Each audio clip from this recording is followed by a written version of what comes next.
আজ Indian bike টাইমের মধ্যে ফ্র্যাঙ্কলিন নিয়ে আসে অনেকগুলো কাটা মাথা, যার মধ্যে ছিল ডেভিল মোটু, রেড মুন, হাল্ক, থ্যানস আর ডেভিল ফ্র্যাঙ্কলিন। আর ফ্র্যাঙ্করে বলে যে এর মধ্যে কোনো মাথায় টাচ করবি না, আর এই বাটনটাকে তো প্রেস করবি না। আর ফ্র্যাঙ্ক কিছু বুঝতে না পারে ফ্র্যাঙ্কলিনের কথায় হ্যাঁ বলে দেয়, আর এটাও বলে যে ও এর মধ্যে কোনো মাথাকে টাচ করবে না। আর ফ্র্যাঙ্কলিন এসব শুনে চলে যায় সেখান থেকে। কিন্তু ফ্র্যাঙ্ক তো একটা ছোট বাচ্চা, আর ওর মনের মধ্যে শয়তানি বুদ্ধি চলতেই থাকে। এরপরে ও মাথাগুলো ভালো করে দেখতে থাকে, আর এর মধ্যে ডেভিল ফ্র্যাঙ্কলিনের মাথাও ছিল, আর অন্য মাথাগুলো খুব ভয়ঙ্কর লাগছিল। কিন্তু ফ্র্যাঙ্ক কিছু বুঝতে না পেরে সেই বাটনটিকে খেলনা ভেবে দাবিয়ে দেয়।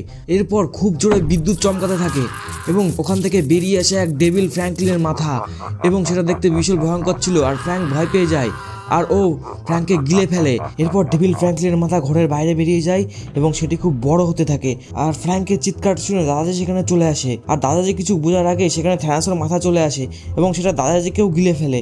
আর সেটা গিলে দাদাজিকে গিলে সেটা বাইরে চলে যায় এবং সেটাও আস্তে আস্তে বড় হতে থাকে, আর ডেভিল ফ্র্যাঙ্কলিনের মাথার পাশে গিয়ে থেমে যায়। এরপরে হাল্কের মাথা ধীরে ধীরে বড় হয়ে ঘরের থেকে বেরিয়ে যেতে থাকে এবং তারপরে সে ডেভিল ফ্র্যাঙ্কলিনের পাশে গিয়ে দাঁড়াই পড়ে, আর সেখানে থ্যানোস ছিল না এবং সে সুইমিং পুলটাকে উঠে খেতে থাকে। বন্ধুরা, এর আগে কি হতে চলেছে দেখার জন্য ভিডিওটাকে লাইক করে দাও, চ্যানেলটাকে সাবস্ক্রাইব করে দাও। তো বন্ধুরা, হাল্ক পুরো সুইমিং পুলটাকে খেয়ে নেয় এবং সেখান থেকে গায়েব হয়ে যায়। এরপর বন্ধুরা, সেখানে থাকে ডেভিল মোটু আর রেড মুন, আর তারা দুজন একসাথে হয়ে বাইরে বেরিয়ে যায়, আর তারা বড় হতে থাকে। এরপরে ডেভিল মোটু ফ্র্যাঙ্কলিনের বাড়ির দিকে তাকায় এবং তার বাড়িটাকে ঘুরিয়ে ফিরিয়ে নিজের মুখের মধ্যে নিয়ে আসে এবং সেটাকে গিলে ফেলে। আর এখানে বোঝা যাচ্ছিল না যে কী চলছে। আর তখনই হঠাৎ ফ্র্যাঙ্কলিনের পার্কিং এরিয়াটা হাওয়ায় উঠতে থাকে, কিন্তু এটা করছেটাকে? আর তখনই বোঝা যায় এটা রেড মুন করছিল, আর সে ফ্র্যাঙ্কলিনের পার্কিং এরিয়াটা ধীরে ধীরে নিজের মুখের কাছে নিয়ে আসে এবং সেটাকে গিলে ফেলে। আর সেই সমস্ত মাথাগুলি ফ্র্যাঙ্কলিনের বাড়ি, ঘর আর দাদাজি ফ্র্যাঙ্ক সবাইকে নিয়ে গায়েব হয়ে যায়, আর সেখানে কিছুই পড়ে থাকে না। তো এখন ফ্র্যাঙ্কলিন কি করবে? অল রাইট, আমি সমস্ত মনস্টারের মাথা কেটে আমার বাড়িতে থুয়ে দিয়েছি। আশা করি ফ্র্যাঙ্ক ওখানে কিছু করবে না। তো চলো গিয়ে দেখা যাক। আরে হবে, তা কী হয়েছে? এক সেকেন্ড, আরে এটা আমার বাড়ি তো।